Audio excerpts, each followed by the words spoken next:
Magandang araw sa inyong lahat. Oh. Ito po ang pangatlong episode ng Updates from The Hague. Noong 91 po ng Boneto ay nag-issue po ng order ang Pre-Trial Chamber Order number 1 na inuutusan ang prosecution na ilabas na ang ebidensya laban kay dating Presidente Rodrigo Roa Duterte. Binigyan ng hukuman ang prosecution ng hanggang 4 ng Abril para ilantad ang ebidensya nila na ginamit para makakuha ng warrant of arrest. No? Yung ebidensya na hinanap ng korte para mag-issue ng warrant of arrest ay only reasonable basis. Ito po ay mas mababa sa probable cause. So, actually, sa mga burden of evidence po, ang pinakamababa is yung sa civil cases. No? Preponderance of evidence. Pangalawa is, ito na nga po, reasonable basis. Tapos, probable cause. Probable cause na meron kang krimen na nangyari na ang akusado ang posibleng gumawa ng krimen ito, tsaka proof beyond reasonable doubt na kakailanganin para ikaw ay mahusgahan ng guilty. Now, ang tanong, bakit hinuli muna ang dating presidente bago ilantad sa kanya ang mga ebidensya na naging dahilan pag-issue ng warrant of arrest? Siyempre, sa ating mga Pilipino, parang mali yun kasi hindi ganyan ang sistema natin. No? Pero alam niyo po, i-explain ko sa inyo kung bakit ganito ang proseso sa ICC at ano yung sinusunod nating proseso sa Pilipinas. Sa Pilipinas po, bago magkakaso sa hukuman, dadaan muna tayo sa proseso ng preliminary investigation. Ang preliminary investigation po yan ay kaya narariyan yan at karapatan yan ng lahat ng akusado sa hukuman para malaman nga kung merong krimen at meron bang sapat na ebidensya na posibleng yung nasasakdal nga ang gumawa ng krimen. Bakit nagkakaroon ng preliminary investigation? Kasi unang-una, hindi dapat masayang ang panahon at ang resources ng gobyerno para litisin yung mga hindi naman mapapatunayan nagkakasala sa hukuman. At syempre, para naman sa mga respondent o akusado, para hindi rin sila masubject doon sa gastos, sa pagod, at sa oras, at syempre, yung emotional distress na talaga namang nasa-suffer ng mga tao kapag meron silang kaso sa hukuman. So, ang preliminary investigation sa Pilipinas para sa gobyerno at para sa akusado nang sa ganon, hindi sayang ang panahon, hindi sayang ang oras, at yung emotional distress na dinudulot ng pagkaso. So, ganyan po ang sistema natin. Anong problema sa sistema natin? Ang problema sa sistema natin, kung walang pera ang mga nagdidemanda, paano sila makakakalap ng ebidensya? In fact, ang ginagawa ng mga piskal sa preliminary investigation, iniisip nila na kami ay quasi-judicial para silang piskal. So hindi sila nakikialam sa investigasyon. So, on their own, ang mga biktima sa pagkakalap ng ebidensya. Kung wala silang pera na para magkuha ng abogado na kakalap ng ganitong mga ebidensya, hindi sila makakasampa ng kaso sa prosecutor man lang. Kaya talagang parang mahirap maging biktima sa atin dahil kung wala kang sapat na pera para magsampa ng kaso sa piskalya, hindi ka makakaroon ng katarungan. No? Siyempre po, ang mga pulis, pwedeng sila rin magsampa. At karamihan naman ng mga kaso na walang pera yung mga private complainants, yung mga nagrereklamo, pulis ang nagsasampa. Pero ganoon din po. Mahina po sa law and evidence sa mga pulis. Gaya ng mga sinampan nila sa akin, ang ebidensya nila doon sa qualified theft na meron daw conspiracy, hindi naman ako gumawa na kahit yung elemento ng human trafficking, wala ring ebidensya sa collusion, sampa lang sila ng kaso. Samantalang, kung meron talagang abogado na tumulong para ihanda yung tinatawag ng mga complaint affidavits, dapat yan, pwede nang maisampa sa hukuman. Sa sistema rin po natin, lahat ng records ng piskalya sa preliminary investigation, yun na rin ang nagiging basihan ng court files kapag nakarating na sa hukuman para paglilitis. In fact, ngayon po, sa bagong rules ng Korte Suprema, importante na sa simula pa lang ng kaso sa hukuman na lahat ng ebidensya ay ilabas na ng prosecution. At ganun din ang gagawin ng depensa, no? Which is a process na similar sa nangyayari ngayon sa ICC na pinapadetalye na ng hukuman kung anong ebidensya ng prosecutor laban kay dating Presidente Rodrigo Roa Duterte. Pero ang sistema, kaya naman ngayon pa lang nilalabas kasi ang Europa at pati ng Amerika, dahil ang Amerika man, dating colony ng England, no, ang sinusunod nila ay inquisitorial system. Ang sinusunod natin sa Pilipinas ay adversarial. Anong pagkakaiba? Ang inquisitorial system, yung prosecutor na katulong ang pulis ang nagkakalap ng ebidensya at nagsasampa sa hukuman. Ang maganda rito, unang-una, hindi na yung mga biktima ang gagalaw para makakuha ng ebidensya. Yung gobyerno na mismo kukuha ng ebidensya. Siyempre, yung kumukuhang judge na umaaktong prosecutor, makikipagtulungan sa pulis. So meron siyang kapangyarihan din talaga. May mga tagakuha siya ng ebidensya. At bukod pa dyan, may kapangyarihan siya na mag-issue ng mga supinas. Ang maganda sa sistema na inquisitorial system, unang-una, walang gasto sa biktima. At ang mga biktima naman, hindi na kinakailangan kumuha pa ng abogado para sila ang kukuha ng ebidensya. Now, sabi ko nga, ito yung sistema sa buong Europa at sa Amerika dahil ang Amerika naman, ang England, ganyan din ang sistema. Ang pagkakaiba lang sa England, bagamat ang prosecutor din ang kukuha ng ebidensya at ang tinatawag nila dyan, magsisimula ng inquiry, no? Inquiry na meron ding West na nag-i-inquire. Ang pagkakaiba lang ng England at Amerika, dadalhin pa rin sa grand jury ang ebidensya para magdesisyon yung mga ordinaryong mamamayan kung merong nga sapat na ebidensya para dalhin sa hukuman. Now, ang sistema natin siyempre, adversarial ang tawag. Kinakailangan talaga ang biktima ang kumalap ng ebidensya. At ang assumption naman siyempre na adversarial, may mga abogadong makakatulong. Kaya nga sa preliminary investigation sa Pilipinas, maraming abogadong nag-e-enter ng appearance.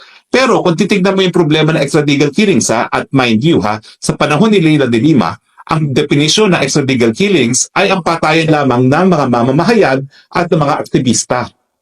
Siyempre, sino ba yung mga mamamahayag? Sino yung mga aktivista? Ang mga pamilya nila, walang sapat na pera para kumuha ng abogado. Now, hindi naman ibig sabihin na hindi po pwede magsampa ng kasong pulis. Ginagawa po yan ng pulis. Kaya lang, may kahinaan din ng pulis pagdating sa evidence. Gaya ng kasong sinampan nila sa akin, walang kalatoy-latoy dahil wala namang ebidensya na ako'y nag-participate sa kahit anong human trafficking. Wala yung elemento ng human trafficking na nag-recruit, na gumamit ng dahas para pagsamantalahan ng kanilang labor, no? At siyempre, wala rin ebidensya ng conspiracy. Kasi nga, ang mga pulis, bagamat kumuha ng basic rules and evidence, hindi sila talaga bihasa, hindi gaya ng mga abogado. So yan yung isa sa downside naman ng adversarial system. Pero maganda sa adversarial system dahil at every step of the way, naglalabanan yung dalawang partido kaya adversarial, no? Labanan ng private complainant at saka labanan ng akusado, kada stage nabibigyan ng karapatang sumagot yung akusado. At siyempre, hindi maisasampa ang kaso sa hukuman kung saan po pwede siya makulong hanggang hindi sila nagsagutan doon sa preliminary investigation. Ibig sabihin, yung dalawang sistema ng inquisitorial at adversarial, merong pros and cons. Ulitin ko, doon sa inquisitorial na ang prosecutor kasama ang pulis ang kakalap ng ebidensya, walang gastos ang biktima, bihasa sa batas ang mga prosecutors o kaya West na kumakalat ng ebidensya. Number 3, merong power to subpoena. At saka number 4, siyempre, yung karanasan. Kasi bihasa na sila kumalap ng ebidensya. At number 5, yung mga biktima, wala nang gagawin talaga, no? Dahil magrereklamo lang sila, bahala na humanap ng ebidensya ang Estado. At saka siyempre, ito na may ayon doon sa obligasyon ng Estado na talagang bigyan ng mabilisang katarungan ng biktima ng patayan o ibang mga seryosong kaso. Ang downside, yun nga, sa sistema ng Europa, hindi malalaman na nasasakdal kung anong ebidensya laban sa kanya hanggang makarating neto sa hukuman, nagkaroon ng warrant of arrest, inaresto muna siya at saka niya malalaman ang ebidensya. So siyempre, ang downside ng inquisitorial system, medyo hindi makatarungan naman yun doon sa tao na kukulong muna bago siya mabibigyan ng provisional liberty kung papayagan ng hukuman. Kasi sa akin, napaka-importante naman ng kalayaan, kasama ng karapatan mabuhay at karapatan ng malayang pananalita.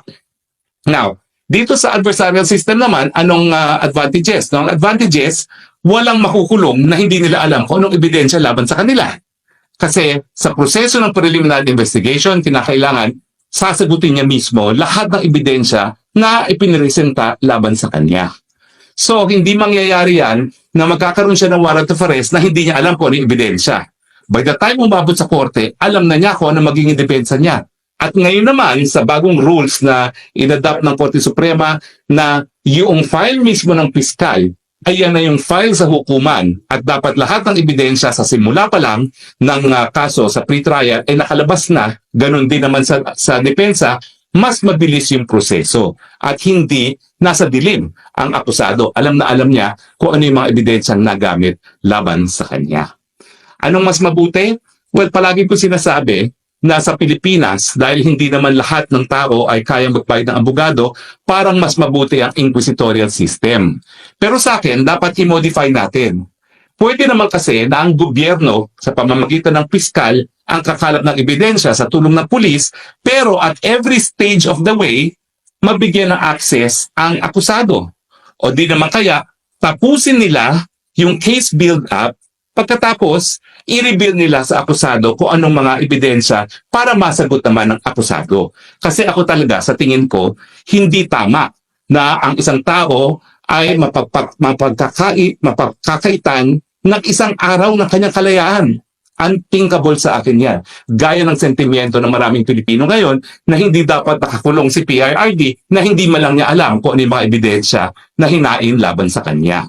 So, ang ating gusto mangyari sa Pilipinas, at kung tayo makakabalik sa Kongreso siguro, ay modified inquisitorial. Hindi na dapat ang mga partido, ang mga nagrereklamo, nagsasampa ng ebidensya at kakalap ng ebidensya. Pwedeng simulan, pwedeng gobyerno na mismo ang kumalap ng ebidensya kasi standard naman yan kung patayan, death certificate, autopsy report, witnesses of killing, physical evidence, documentary evidence. Yan lang naman ang mga ebidensya documentary, testimonial, physical. Diba? So, kunin na lahat yan nung mga bihasang mga prosecutor katulong ng mga pulis nang hindi na nakasalalay sa biktima lamang. Pero tingin ko, para rin marespetong karapatan mga nasasakdal at meron namang overwhelming presumption of innocence at uulitin ko po hindi sa akin tama na isang araw man, miski isang araw lang pagkakakulong, makukulong ang isang tao na hindi alam ang ebidensya laban sa kanya, no? Dapat, bago maisampa sa hukuman, yung buong case file ng piskal dapat i-reveal sa akusado. Siguro nga po, kung makakabalik ako sa Kongreso, ganyang sistema ang gagawin ko. Well, alam niyo po, itong idea naman inquisitorial at saka adversarial, hindi sa akin unang nanggaling yan. Isa yan sa advocacy ng aking lolo na si Jovito Salonga na matagal na niyang sinasabi na dapat pag-aralan natin yung pagbabalik sa sistema ng Espanyol. Now, alam niyo, Amerika, adversarial yan sa criminal cases. Inquisitorial siya sa preliminary investigation. Kasi nga, sealed. Hindi alam nung nasasakdan kung ano yung mga nakalap ng mga ebidensya. Pero pagdating sa paglilitis, adversarial talaga siya. So, parang nagkaroon din ng aberration kasi nga under Espanyol tayo, under na Amerika, so hindi na natin alam kung ano yung sistema natin sa Pilipinas. So sa akin, dahil hindi naman natin alam kung ano talaga sistema natin sa Pilipinas, dapat siguro gumawa na tayo ng Philippine system. Gayahin natin yung ginagawa ng ICC, pero bago maisampa sa hukuman, dapat malaman muna ng akusado nang siya ay pwedeng mag-offer ng kontrademanda. Bakit? O kita nyo nangyayari ngayon. Nagbabayad ang ICC dun sa board and lodging ni Presidente at meanwhile yung Presidente natin, dating Presidente, ay napagkaitan ng kanyang karapatan sa kalayaan na hindi pa man lang nalalaman kung ano ang mga ebidensya laban sa kanya. At take note po napakatagal nung confirmation charges. 6 na buwan. Na-aresto siya Marso, Setyembre pa ang confirmation charges. So may posibilidad na although po pwede naman magkaroon ng provisional release in between, may posibilidad na 6 months bago madesisyonan kung merong probable cause at 6 months ka nakakulong. Although meron din posibilidad na magkakaroon ng provisional liberty meanwhile. So anyway, ito namang briefing na ito ay para magkaroon ng karagdagang kaalaman ang mga Pilipino na ngayon po ay nagsusubaybay sa paglilitis ng ating Presidente Rodrigo Roa Duterte.